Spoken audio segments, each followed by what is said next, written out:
levaba desde aquí, desde a parede esa, para fora, uns 4 metros aproximadamente. E aí xa se ve máis ou menos o que hai. Quere dicir que se perderon agora uns 40 metros cuadrados, aproximadamente.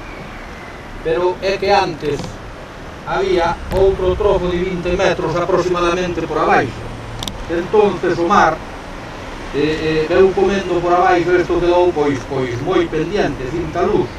Quere dicir que estes días que choveu, pois se debeu facer un globo de agua aquí abaixo, unha balsa de agua, entonces pois reventou, que se ve aquí, e tirou todo hacia abaixo.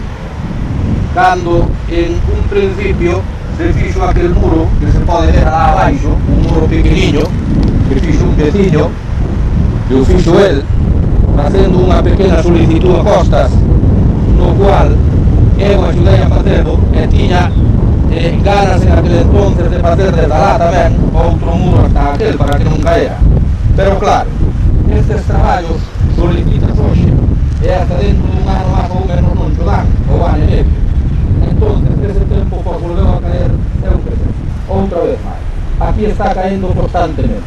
Quere dicir que se non se fai un pequeno muro desde o muelle hasta lá, hasta a punta aquela, un muriño, pois todo isto se perderá, non cabe a menor duda. E ao mesmo tempo, pois, aproveitaríamos unha playa tan linda como temos aquí, que hoxe na actualidade vale pouco.